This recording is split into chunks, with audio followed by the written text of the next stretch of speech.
कहानी शुरू होती है एक रहस्यमयी और रोमांचक दुनिया से, जिसे लोग वियंडर्स की दुनिया कहते हैं।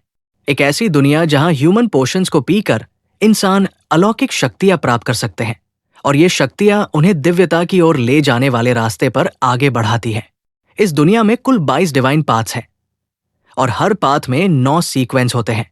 जितना कम सीक्वेंस नंबर होगा, वियंडर उतना ही ताकतवर होगा। इस शक्ति प्रणाली को पाथ ऑफ डिवाइन कहा जाता है। ये दुनिया अजीब है, जटिल है और रहस्यों से भरी हुई है। हर वियंडर को अपने पाथ पर आगे बढ़ने के लिए न केवल सही पोशंस चाहिए होते हैं, बल्कि एक खास तरह की मानसिक स्थिरता और गहराई भी चाहिए होती है, क्योंकि एक गलत कदम उसे पागलपन या मौत के मुंह तक ले जा सकता है। ये कहानी हमें एक खास तारीख पर ले जाती है। 9 सितंबर 1349, फिफ्थ एरा। टिंगन सिटी के आखिरी दिन का मंजर सामने आता है। अंधेरे और तबाही से घिरी ये सिटी किसी विनाशक घटना का शिकार बन चुकी है। हम एक अनजान शख्स को एक भयंकर मॉन्स्टर से लड़ते हुए देखते हैं। वो शख्स बहादुरी से मुकाबला करता है, लेकिन अंततः वो मॉन्स्टर उसे घायल कर देता है और फिर अपनी विनाशकारी शक्ति से पूरी टिंगन सिटी को तहस-नहस कर देता है। दृश्य तेजी से बदलता है और हम कुछ दिन पहले यानी 28 जून 1349 में पहुंचते हैं। एक व्यक्ति को अचानक होश आता है। उसे समझ नहीं आ रहा कि वो कहाँ है। उसका शरीर अजनबी है और वातावरण उसे अपरिचित लगता है। जैसे ही वो अपने सामने खून से सनी जमीन और पास पड़ी एक बंदूक को देखता है, उसका शरीर कांपने लगता है। अचानक उसके सिर में भयानक दर्द शुरू हो जाता है। वो जमीन पर गिर पड़ता है। जैसे ही वो अपने माथे को छूता है, उसे एहसास होता है कि वहां कोई छेद था जो अब तेजी से भर रहा है। तभी उसे अपने भीतर एक आवाज सुनाई देती है। कोई उसे क्लैन के नाम से पुकार रहा है। वो शीशे में खुद को देखता है और चौंक जाता है। ये उसका चेहरा नहीं है, ये कोई और है। उसे समझ आता है कि उसका ट्रांस माइग्रेशन हो गया है। उसकी आत्मा ने किसी और के शरीर में प्रवेश कर लिया है और अब वो जो था, अब वो क्लैन बन चुका है। ये शरीर क्लैन वेल्च का है, जो एक यूनिवर्सिटी स्टूडेंट था। पुलिस को लगता है कि वेल्च और उसकी दोस्त नाया ने आत्महत्या कर ली है, लेकिन जब पुलिस जांच करती है तो उन्हें वहां किसी बलि या ब्लैक मैजिक के संकेत मिलते हैं। उस जगह की फॉरेंसिक जांच में एक पुलिस ऑफिसर अपने साथी से कहता है कि ऐसा लगता है जैसे किसी वियंडर को जागृत करने के लिए कोई अनुष्ठान किया गया हो। और वही बुरी ताकत अब इस शहर के चारों ओर फैल रही है। जैसे जैसे क्लैन की यादें जो कि अंदर समाहित होती जाती हैं, वो क्लैन के दोस्तों, परिवार और उसकी डायरी के पन्नों को पढ़ता है। उसे पता चलता है कि वेल्च ने उसे एक एंशंट नोटबुक दिखाई थी। ये नोटबुक 4th इपॉक से संबंधित थी और इसका लेखक एंटिगोनस फैमिली से था, एक रहस्यमयी और पवित्र वंश जिनकी शक्तियां समय से परे फैली हुई थी। जो को क्लैन की नोटबुक में कई एंट्री मिलती हैं, लेकिन जून 27 की कोई एंट्री नहीं है। तभी उसे एक फटा हुआ पेज दिखाई देता है जिस पर लिखा होता है कि हम सब मारे जाएंगे। ये पढ़ते ही उसके रोंगटे खड़े हो जाते हैं। इसी बीच क्लैन की छोटी बहन मेलिसा कमरे में आ जाती है, जो घबरा जाता है और खून व बंदूक को छुपा देता है और ऐसा व्यवहार करने लगता है जैसे वो वाकई में क्लैन हो। मेलिसा के जाने के बाद वो फिर से उस कमरे की सफाई करता है, खून के धब्बे हटाता है और उसके सिर का घाव भी पूरी तरह से भर चुका होता है। अब जो के दिमाग में सवाल उमड़ने लगते हैं। क्या क्लैन ने वाकई आत्महत्या की थी या उसका कत्ल किया गया था? क्योंकि उसके पास क्लैन की सारी यादें तो हैं, लेकिन अधूरी, जैसे कोई ब्रोकन पजल हो। लेकिन एक बात साफ थी, इन सब का संबंध उस एंशंट नोटबुक से जरूर था। वो सोचता है कि आखिर वो यहां आया कैसे। कल तक वो अपनी ऑफिस डेस्क पर था, अपने दोस्तों और परिवार के साथ खुश था, और फिर अचानक से वो ट्रांस माइग्रेट हो गया। तभी उसे याद आता है कि उसने डिनर से पहले एक लक एनहांसमेंट रिचुअल किया था। हो सकता है वही रिचुअल इस सब का कारण हो। उसी शाम मेलिसा उसे डिनर देती है और कहती है कि अगली शाम उसके लिए कुछ खास बनाएगी, क्योंकि उसका भाई जॉब ढूंढने में दिन रात मेहनत कर रहा है। जो ये सब सुनकर हैरान होता है। अगर क्लैन ने खुद को गोली मारी थी, तो मेलिसा ने वो गोली की आवाज क्यों नहीं सुनी? ये बात उसे बहुत अजीब लगती है। वो डिसाइड करता है कि उसे जल्द से जल्द इस दुनिया से वापस जाना चाहिए, क्योंकि यहां रहना खतरनाक हो सकता है। वो अपनी गन लेता है और बाहर सामान लेने निकलता है। तभी उसे लगता है कि कोई उसका पीछा कर रहा है। वो तेजी से वापस घर की ओर लौटने लगता है। रास्ते में वो देखता है कि लोग टेबल पर बैठे पत्ते खेल रहे हैं। क्लैन की यादों से उसे पता चलता है कि ये गेम आज से 100 साल पहले एक महान शासक एम्परर रोसाइल गुस्ताव ने इन्वेंट किया था। उसने ही टेरेट कार्ड्स और स्टीमशिप्स को भी इस दुनिया में लाया था। जो के मन में विचार आता है कि शायद रोसाइल भी उसी की तरह एक ट्रांस माइग्रेटर था। तभी जो का कॉइन जमीन पर गिर जाता है और वह नीचे झुकता है। तभी उसे एहसास होता है कि उसके पीछे कोई खड़ा है। वह धीरे से अपनी गन निकालता है, लेकिन पीछे मुड़कर देखता है तो वहां एक जोकर खड़ा है जो उसे सर्कस में आने का निमंत्रण दे रहा है।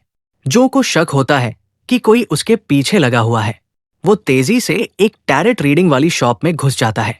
वहां एक लड़की उसे बताती है कि वो उसका पहला कस्टमर है, इसलिए वो फ्री में उसका भविष्य बताएगी।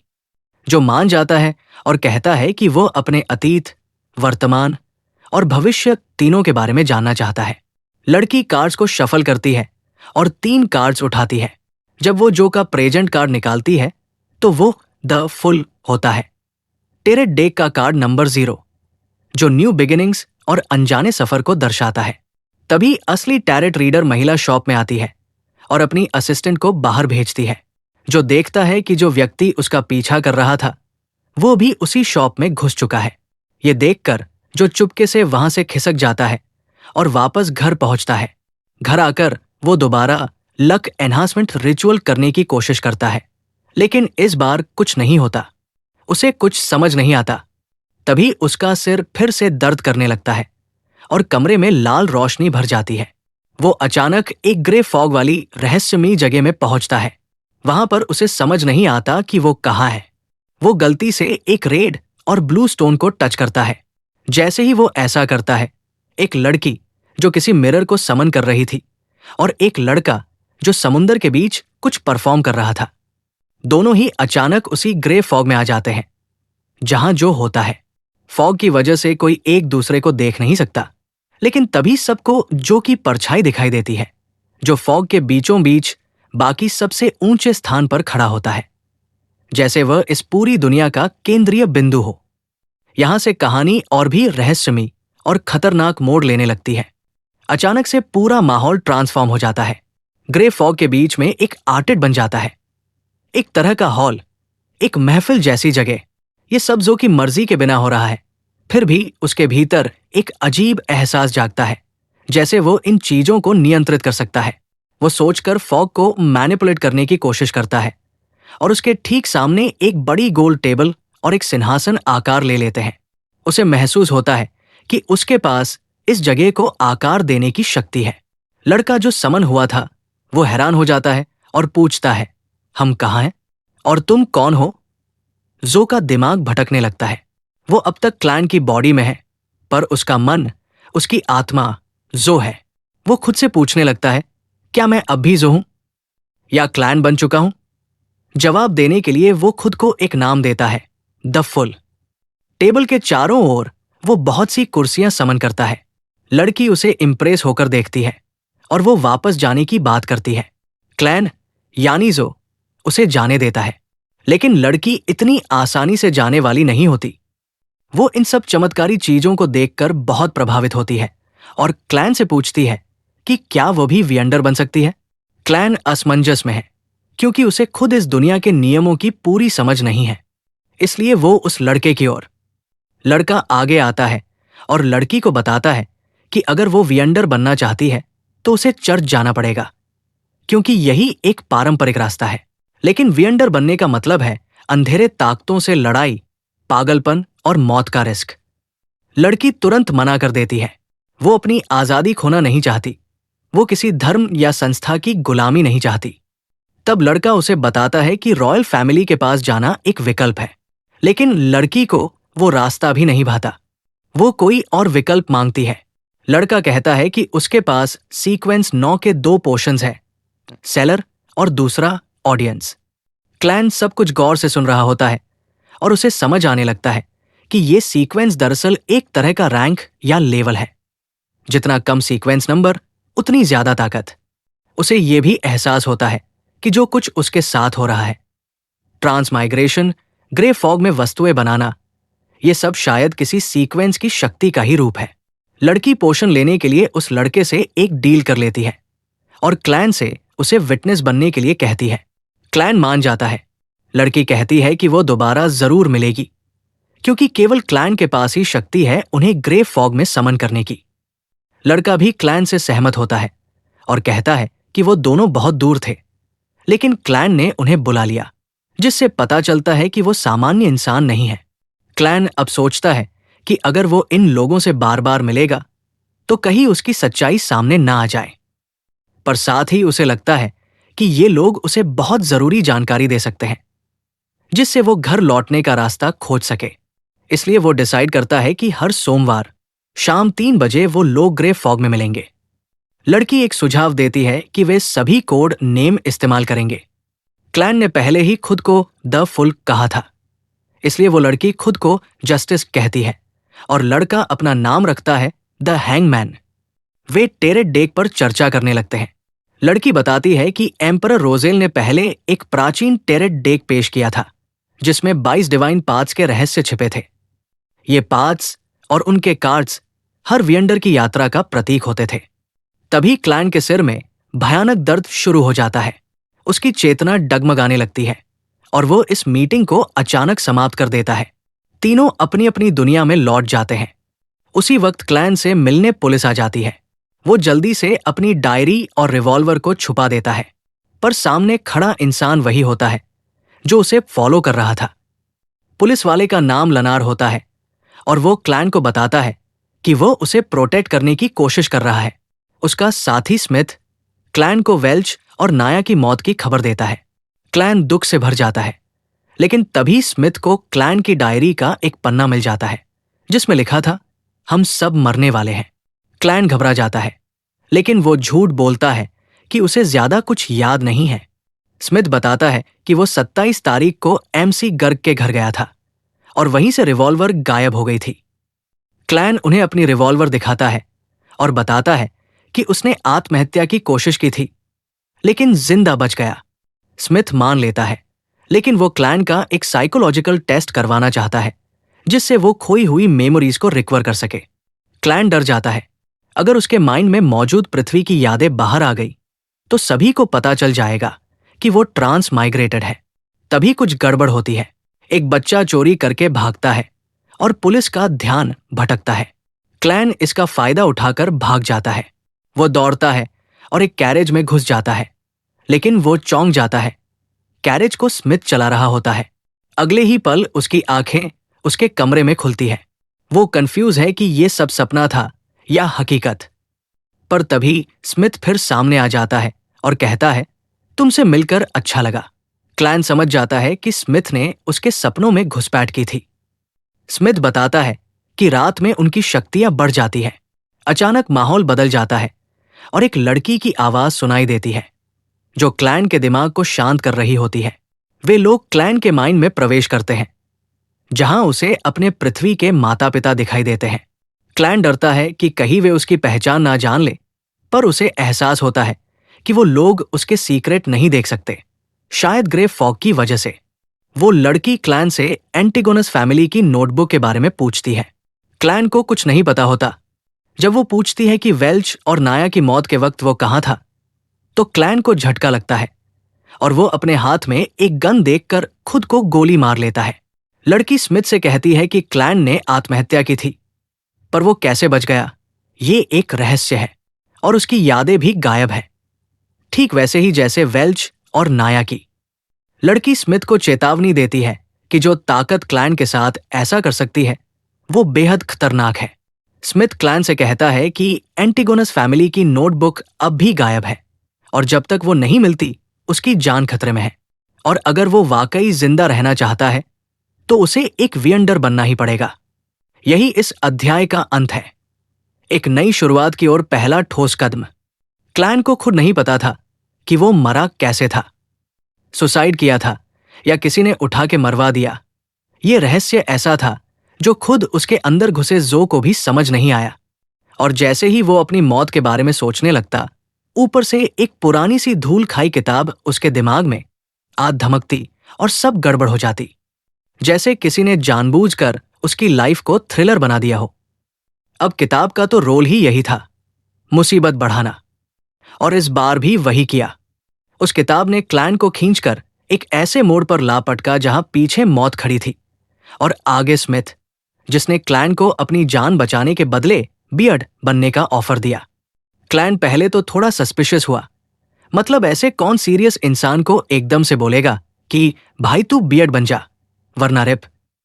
लेकिन फिर उसने सोचा, जब जान पर बनी हो तो नौकरी कैसी भी हो ले लेनी चाहिए।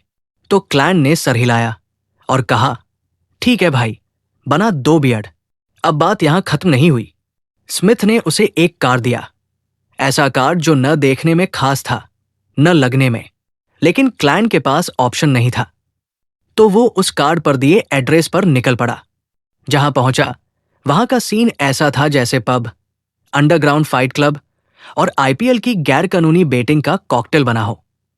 लोग पी रहे थे, लड़ रहे थे और साथ ही स्प्रेडशीट पर रन रेट देख रहे थे। क्लैन ने वहां कोड मारा, मतलब वो सीक्रेट पासवर्ड जैसा, और तभी बारटेंडर ने उसकी तरफ देखा, जैसे कह रहा हो, ओ भाई वीआईपी है तू। जैसे ही क्लैन ने स्मिथ का नाम लिया, बारटेंडर मुस्कुराया, पर वो वाली मुस्कान नहीं जिससे लगे कि कोई फ्रेंडली है। ये वो मुस्कान थी जिसमें लिखा होता है, अबे तू फंस गया भाई। बारटेंडर ने उसे एक लिफ्ट में डाल दिया जो उसे ले गई एक सिक्योरिटी कंपनी के ऑफिस में, या कम से कम क्लैन को ऐसा लगा। वहां पहुंचते ही उसने एक क्लर्क से मुलाकात की। नाम था रोजेन। रोजेन ने उसे एक नजर में पहचान लिया। ओह, तुम ही हो क्लैन। चलो चलो, तुम्हें वंडर के सीक्रेट अड्डे पर ले चलती हूं। क्लैन को पहले लगा, अरे वाह, सीक्रेट अड्डा, कितना कूल नाम है। पर जब उसने अंदर झांका तो पता चला ये अड्डा वैसा नहीं जैसा नेटफ्लिक्स वाले दिखाते हैं। ये ज्यादा सीरियस, ज्यादा डार्क और थोड़ा सा भूतिया था। फिर उसकी मुलाकात हुई लनार्ड से, और साथ ही रोजेन ने उसे अपडेट किया कि बियर्डर्स का काम इन दिनों कुछ ज्यादा ही हो गया है, यानी काम की टेंशन भी मिलने वाली है ऊपर से। क्लैन को स्मिथ के पास अकेले भेजा गया, जो बैठा था अपने कमरे में जैसे किसी एंटरप्राइज का बॉस। क्लैन ने कहा, मैंने सोच लिया है, मैं बियर्ड बनूंगा। स्मिथ ने बिना एक सेकंड गवाए उसे पुलिस की स्पेशल ऑपरेशन डिपार्टमेंट में भर्ती कर लिया। क्लैन थोड़ा चौंका, ये सिक्योरिटी कंपनी थी ना, या पुलिस चौकी खोली है? स्मिथ ने बड़े ठंडे अंदाज में कहा, यह सब तो दुनिया को दिखाने के लिए है। असली काम तो हम चर्च ऑफ एवरनाइट गॉडेस के लिए करते हैं। हमारा मिशन है सुपरनेचुरल इंसिडेंट्स को हैंडल करना। क्लैन की आंखें फैल गई, मतलब मैं अब भूत प्रेत के पीछे जाऊंगा? हाँ, और कुछ और भी है, स्मिथ ने कहा। जब तुम नाइट हॉक बनोगे तब तुम्हारे ऊपर कंट्रोल खोने का भी रिस्क है, मतलब आउट ऑफ कंट्रोल हो गए तो बाय बाय फॉरएवर। फिर स्मिथ उसे एक मोमबत्ती पकड़ाकर अपने साथ बाहर ले गया, जहां उन सभी नाइट हॉक्स की कब्रें थी जो कंट्रोल खोकर जा चुके थे। कब्रों के बीच चलते हुए स्मिथ ने उससे पूछा, मिथ ऑफ क्रिएशन के बारे में सुना है? क्लैन ने अपनी याददाश्त पर जोर डाला और बोला, हाँ, एक क्रिएटर था जिसने तबाही से जन्म लिया था। उसने पहली रोशनी बनाई, उसकी एक आंख सूरज बनी और दूसरी क्रिम्सन मून। उसकी बॉडी बनी लैंड और स्टार्स, बाल बने फीनिक्स, कान बने डेमोनिक वुल्फ। स्मिथ ने मुस्कुराते हुए कहा, हम सबका ओरिजिन एक ही है। ह्यूमन भी इन मिस्टीरियस चीजों से पोर्शन बना सकते हैं और रास्तों की पावर्स पा सकते हैं। क्लैन को द हैंड मैन की बातें याद आई, वही जिसने उसे पहले कहा था कि 22 रास्ते होते हैं। अब चर्च ऑफ एवरनाइट गॉड्स बस 4 रास्तों की सीक्वेंस 9 पोर्शंस बनाता है। पहला, कंप्लीट स्लीपलेस पाथवे। दूसरा, कॉर्प्स कलेक्टर जो सेल्फ डिफेंस के लिए है। तीसरा, मिस्ट्री प्रायर और चौथा, सीयर। पर मिस्ट्री प्रायर और सीयर ही रहस्यमयी चीजों के लिए काम आते हैं। क्लैन को तो स्लीपलेस और कॉर्प्स कलेक्टर वाले चक्कर में पड़ना ही नहीं था। तो अब उसके सामने था असली सवाल, मिस्ट्री प्रायर या सीयर? इस डिसीजन को लेकर क्लैन पहुंचा एल्केमी रूम में, जहां उसे मिलना था ओल्ड नील से। नील एकदम डेडिकेटेड लैब वाला साइंटिस्ट निकला, जो इतना खोया था अपने काम में कि क्लैन को नोटिस भी नहीं किया। डॉक्यूमेंट्स ठीक कर ले पहले, ये कहकर नील ने उसे काम पर लगा दिया और खुद उसे ऑब्जर्व करने लगा, जैसे कोई फिजिक्स का प्रोफेसर स्टूडेंट को देखता है जो बस पासिंग मार्क्स के लिए आया हो। फिर नील ने खुलासा किया कि वो बहुत टाइम से एपर रोजेल की किताब डिकोड कर रहा है, वही किताब जो सबसे बड़ा झंझट बन चुकी थी। इसमें स्ट्रेंज सिंबल्स है और बहुत सारी मिस्टीरियस पावर्स, नील ने कहा, पर पिछले 150 सालों से कोई इसे ठीक से डिकोड नहीं कर पाया। अब क्लैन को जैसे ही किताब की झलक मिली, उसकी आंखें चमक गई।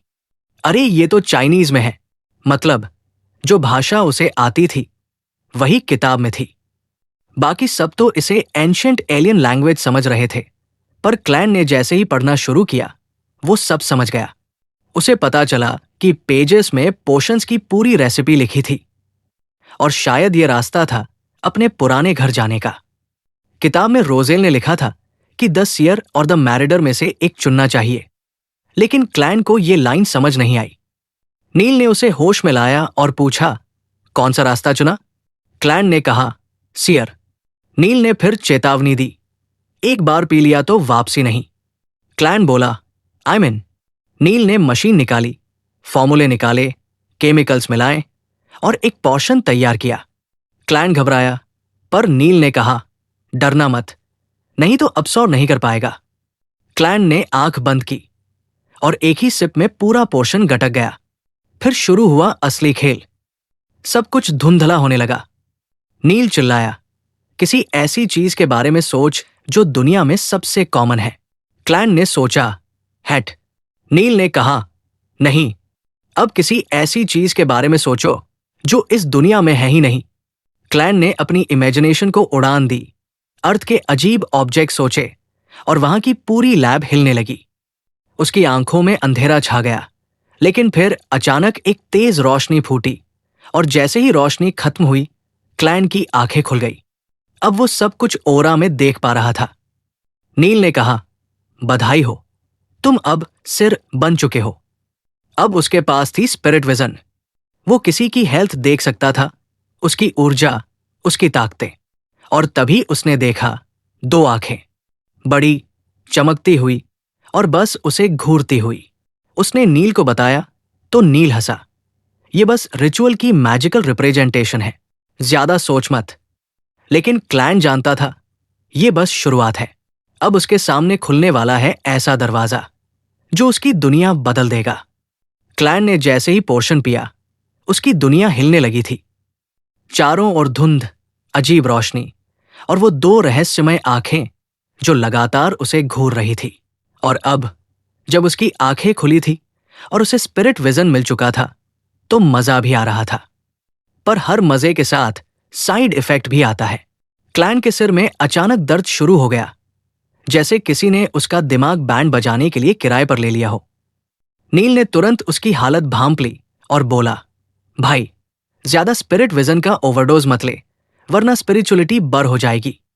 और हाँ, हो सकता है तुझे एलुजन दिखने लगे, नकली चीजें जो दिखेंगी तो असली जैसी, लेकिन होंगी सिर्फ तेरे ब्रेन की रचनाएं। क्लैन आंखें बड़ी करके बोला, मतलब मति भ्रम? हाँ वही, मति भ्रम। और अगर कभी ये विजन कंट्रोल से बाहर चला जाए तो माथे के बीच में 2 बार टैप कर देना। नील ने बताया, ऑन स्विच है, जैसे पुराने टीवी में होता था। क्लैन ने स्पिरिट विजन ऑन किया, अपनी ड्रजिंग रोड उठाई और पूरी शर्लॉक होल्म्स स्टाइल में सुराग ढूंढने लगा। कुछ ही मिनटों में वो लोकेशन डिटेक्ट कर ली गई और क्लैन ने अपनी रोड से कैरेज को रास्ता दिखाना शुरू किया। जहां ड्रजिंग रोड घूमती, कैरेज भी उसी दिशा में मुड़ती। और ऐसे ही वो एक पुराने से घर तक पहुंच गए। क्लैन ने अंदर घुसते ही बताया, एलियट अंदर है और 2 बंदे भी हैं, दोनों किडनैपर्स। लनार्ड ने सुपर हीरो स्टाइल में दरवाजा तोड़ा और जैसे बॉलीवुड एक्शन हीरो होता है, वैसे अंदर घुसते ही दोनों को धोना शुरू कर दिया। तब क्लैन ने एलियट को रस्सियों से आजाद किया और सब ठीक लग रहा था, जब तक हवा में एक अदृश्य पंख टूटकर नहीं गिरा। और उस पंख के टूटते ही दोनों किडनैपर्स अचानक अजीब से हिलने लगे, आंखें लाल, आवाजें गरजती सी, और फिर वो मॉन्स्टर्स में कन्वर्ट हो गए। लनार्ड ने लड़ाई शुरू की, लेकिन मॉन्स्टर गायब हो गया। क्लैन उसे देख नहीं पा रहा था, लेकिन तभी उसकी ड्रजिंग रोड कांपने लगी और उसने पॉइंट किया मॉन्स्टर की तरफ। जैसे ही मॉन्स्टर ने क्लैन पर हमला किया, क्लैन ने अपनी गन तानी, लेकिन ट्रिगर दबाने में हेजिटेट किया। पहली बार किसी पर गोली चला रहा था। फिर भी उसने फायर कर ही दिया और मॉन्स्टर घायल होकर भागने लगा। लेनार्ड ने पीछा किया और अपनी रेल पावर से उसे एकदम नींद में भेज दिया, ऐसे जैसे किसी ने ASMR चला दिया हो। इसके बाद क्लैन को एक अजीब एहसास हुआ, जैसे वो इस जगह पर पहले भी आ चुका हो। एलियट को उसके पिता से मिलवाने के बाद क्लैन ने उस जगह की जांच फिर से शुरू की। लेनार्ड ने एक लाइन मारी, "तू मुझे पसंद आया।" क्लैन ने तुरंत फुल स्पीड में निकल लिया। ओ भाई, ये लाइन नहीं चली। तभी लेनार्ड किसी सीक्रेट एजेंट से बात कर रहा था, जिसने क्लैन को ऑब्जर्व किया था। और वो आदमी बोला, "क्लैन स्पेशल नहीं है।" क्लैन घर लौट आया, पर तभी सब कुछ फिर से अजीब हो गया। उसे लगा जैसे वो फिर से उसी मैंशन में पहुंच गया हो, जहां से वो अभी कुछ देर पहले लौटा था। वो एक रूम में घुसा, जहां एक किताब पड़ी थी। किताब पर लिखा था, "सभी लोग मारे जाएंगे।" फिर उसे द फुल कार दिखाई दिया और तभी उसकी आंख खुली। वो अपने कमरे में था, पर उसके दिमाग में एक ख्याल साफ हो चुका था। उस जगह पर एंटीगोनस फैमिली की नोटबुक का कोई सुराग जरूर है। अब क्लैन और मेलिसा ने अपना घर चेंज कर लिया था और बेंसन, उसका प्यारा भाई, नया घर देखने आ गया था। क्लैन ने खुद खाना बनाया, बेंसन को खिलाया और बेंसन ने उसे नई जॉब के लिए नए कपड़े गिफ्ट किए। क्लैन वो कपड़े पहनकर शीशे में खुद को देख रहा था और कह रहा था, "क्या बात है, बियर्डर भी फैशनेबल लग सकता है।" उसे अपने भाई बहन में अपने माँ बाप की झलक दिखने लगी और दिल थोड़ा भावुक हो गया। लेकिन कहानी वही खत्म नहीं होती। बियर्डर्स का हेडक्वार्टर एक बार फिर एक्टिव हो गया। स्मिथ और लेनार्ड ने एक बंदे को पकड़ लिया जो क्लैन का पीछा कर रहा था। स्मिथ ने अपनी नाइटमेयर पावर से पता लगाया कि वही बंदा वो नोटबुक लेकर मार्केट में पहुंचा था, एंटीगोनस फैमिली की किताब। बंदे पर एक सीक्रेट ऑर्डर का निशान था, यानी एक और रहस्यमयी ऑर्गेनाइजेशन इस किताब की खोज में लगी है। अब रेस शुरू हो चुकी थी। कौन पहले नोटबुक तक पहुंचेगा? स्मिथ को बताया गया कि क्लैन के पास वो क्लू है जो नोटबुक तक पहुंचा सकता है। अब अगर आप सोच रहे हो कि एंटीगोनस फैमिली की नोटबुक आखिर है क्या, तो जान लो, ये एक सील्ड आर्टिफैक्ट है, ग्रेड 0 या ग्रेड 1 की कैटेगरी में। मतलब जितना छोटा ग्रेड उतना बड़ा खतरा। इस बुक में फूल पाथवे के सारे सीक्रेट्स हैं और फूल पाथवे वो है जो किसी को गॉड की ताकत तक पहुंचा सकता है। अब वियंडर्स क्लैन को साथ लेकर एक घर पहुंचे, वही जहां क्लैन पहले उस बुक को लेकर आया था। लेकिन इस बार वहां एक औरत की लाश मिली। नाम था कैटी। वो भी एंटीगोनस फैमिली से थी। बुक वहां नहीं थी और अब उनके पास एक ही रास्ता बचा था, कैटी के बेटे रे को ढूंढना। तो ये था लॉर्ड ऑफ मिस्ट्रीज का दूसरा एपिसोड, और क्या ही दिमाग घुमा देने वाला पार्ट था ना। क्लेन अब बस एक आम लड़का नहीं रहा। उसकी जिंदगी में जो उथल पुथल आई है, वो सीधी किसी ऊपरवाले की लिखी किताब जैसी लगती है। टैरेट क्लब से जो पहली बार उसका कनेक्शन बना, वो किसी रहस्य की पहली सीढ़ी था। उसकी आंखों के सामने जो दुनिया खुल रही है, उसमें सिर्फ जादू ही नहीं है, बल्कि डर, गेम और चालाकी भी है। अब जो आगे होगा, उसमें क्लेन के फैसले तय करेंगे कि वो सिर्फ एक मोहरा रहेगा या खुद बोर्ड पलट देगा। ये दुनिया सीधी नहीं है दोस्त। यहाँ हर चेहरा नकाब में है और हर मुस्कान के पीछे एक ब्लेड छुपा है। अगर तुम भी इस रहस्यमयी सफर का हिस्सा बनना चाहते हो, तो चैनल को सब्सक्राइब ठोक दो और अगली बार फिर मिलते हैं एक नए राज के साथ। तैयार रहना, क्योंकि कहानी अब बस शुरू हुई है। फेड आउट म्यूजिक, चैनल लोगो या छोटा सिग्नेचर साउंड।